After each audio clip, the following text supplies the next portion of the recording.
bien-aimés, nous continuons notre cours, la troisième partie. On a pris une pause. Là, nous recommençons, nous continuons le cours d'homilétique. On a essayé de parler dans le premier jour, on a eu à parler sur l'introduction et la notion sur l'homilétique, définition et étymologie de l'homilétique. Aujourd'hui, on a essayé de parler, avant la pause, on a essayé de parler sur le but et l'importance du cours d'homilétique. Et nous continuons avec le cours. Nous allons parler maintenant sur les objectifs du cours. Quels sont les objectifs que nous sommes en train de courir? Là, je vais vous présenter des objectifs. N'hésitez pas toujours de vous abonner à notre chaîne YouTube.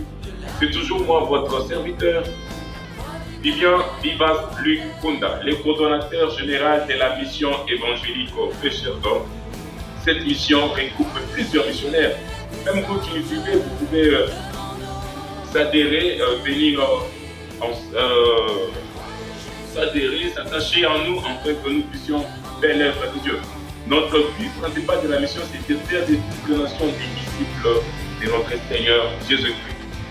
Nous continuons avec le cours d'homilétique, toujours dans le même jour.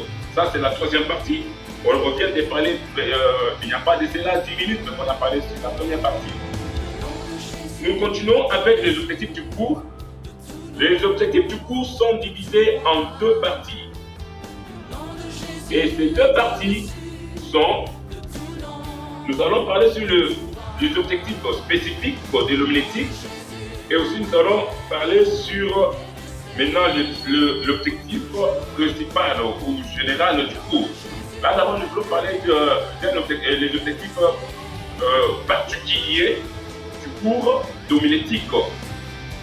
Avec les objectifs spécifiques de l'homilétique, replace le prédicateur en théologie dans la responsabilité de communiquer la parole de Dieu en vue d'édifier l'Église de Christ. Ça, c'est un objectif particulier, spécifique de notre cours d'homilétique. Ça replace le prédicateur en théologie dans la responsabilité de communiquer la parole de Dieu en vue d'édifier l'ensemble. Si vous voyez très bien que ce mot édification revient encore. Donc, lorsqu'on a parlé sur le but, on a parlé qu'il faut équiper les prédicateurs. Dans le but, nous équipons les prédicateurs des méthodes et techniques. Pourquoi? Parce que quand il va prêcher, afin que l'assemblée ne soit pas ennuyée. Pourquoi? Parce que dans l'objectif, l'assemblée doit être édifiée. C'est pourquoi dans l'objectif spécifique de ce cours, ça replace le prédicateur en théologie dans la responsabilité de communiquer la parole de Dieu en vue d'édifier l'Église de Christ. Alors, à l'issue de ce cours homilétique, le prédicateur sera en mesure de communiquer le message biblique avec de bonnes méthodes et techniques pour rendre réceptif le message. Donc, avec ce cours, le prédicateur sera capable de communiquer le message biblique avec des bonnes méthodes et techniques pour rendre réceptif, pour que les gens comprennent bien le message qu'il veut donner. Donc, ça va aider. Quand un prédicateur est en train d'enseigner devant les gens, un prédicateur est en train de prêcher, de communiquer la parole de Dieu, pour que l'assemblée soit édifiée, c'est l'assemblée qui écoute le message.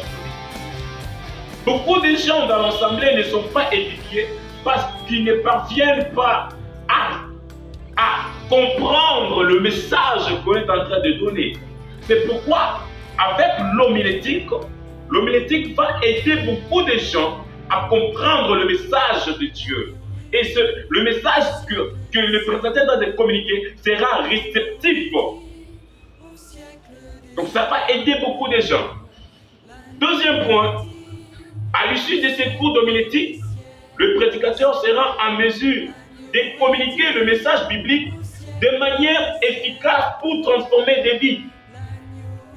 Nous devons mettre ceci en tête. Chaque prédication qu'un prédicateur donne, ou pour chaque communication donnée par un prédicateur, c'est pour transformer une vie d'une personne. C'est pourquoi quand vous prêchez, mettez en tête que vous ne prêchez pas pour que la personne fasse la chose que vous dites directement aujourd'hui, mais ce que vous donnez aux gens, c'est pour transformer toute leur vie.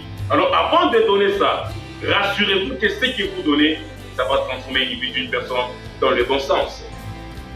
C'est pourquoi dans le prédicateur sera encore à mesure de distinguer les différents types de contours et de sermons bibliques.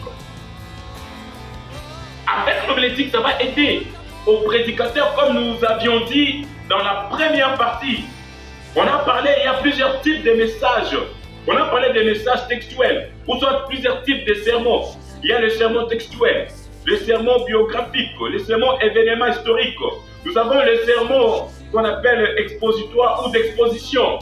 Nous avons plusieurs types de sermons, sermons topiques. Maintenant, l'homilétique va aider au prédicateur de distinguer différents types de sermons afin qu'il puisse bien transmettre, communiquer le message biblique à l'assemblée.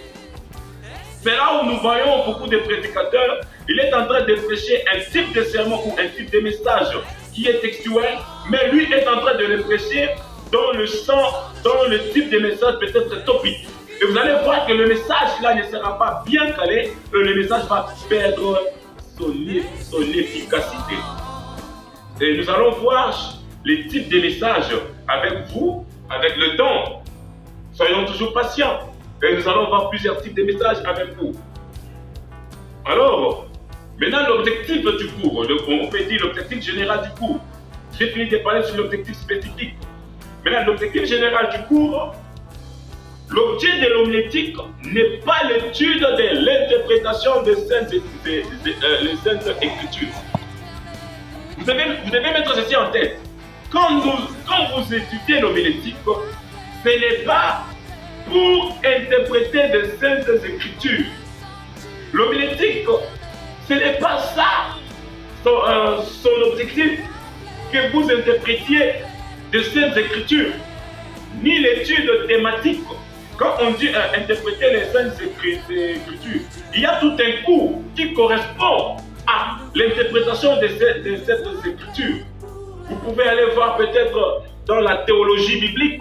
Avec la théologie biblique, là vous allez étudier la Bible. Là vous pouvez interpréter les écritures. Là, l'homilétique n'est pas encore, l'objet de l'homilétique n'est pas encore l'étude thématique. Quand on dit l'étude thématique, donc l'étude des thèmes, non, l'homilétique n'étudie pas des thèmes. Ce n'est pas ça son objectif. Mais quel est l'objectif de l'homilétique? L'objectif de l'homilétique est une étude des méthodes et techniques de la communication et principalement la conception pratique des messages bibliques.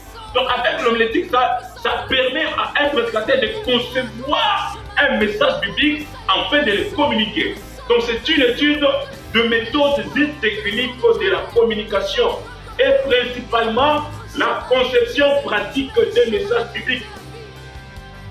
Ça permet à un prédicateur de préparer la matière lui-même, de trouver un sujet, un thème lui-même et de bien communiquer le message lui-même sans pourtant avoir l'aide de quelqu'un, mais du Saint-Esprit, attention, le Saint-Esprit doit toujours être là. Alors, nous allons essayer de voir la position du cours, la position de l'homilétique en théologie. Quelle est la position de l'homilétique en théologie?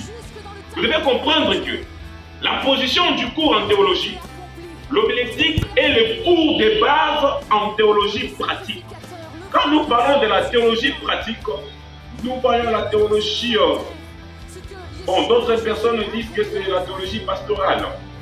Mais la théologie pratique, là où on étudie comment évangéliser, comment gérer l'église, qu'est-ce que je peux faire, qu'est-ce qu'on peut donner à l'église, qu'est-ce qu'on peut prêcher à l'église. Ça, c'est dans la théologie pratique. Aussi, l'homilétique, c'est un cours de base en théologie pratique. Étant donné que toute étude d'une discipline théologique a pour aboutissement l'homilétique. Ça, vous devez retenir cela. N'hésitez pas à nous poser des questions sur les commentaires et ça va encore nous pousser encore à faire beaucoup de recherches. Posez des questions sur les commentaires et commentez. Je peux dire commenter en commentant, même si vous posez des questions, posez des questions sur des cours que nous donnions, nous allons vous répondre. Là, c'était la troisième partie qu'on parle aujourd'hui. Aujourd'hui, nous allons essayer de parler beaucoup et nous voulons prendre encore une pause. On va prendre et puis nous allons encore revenir avec la quatrième partie de notre cours d'homilétique. Que Dieu vous bénisse. Dans la croix de Golgotha, et nous déclarons sur cette terre une voix plaide entre les chérubins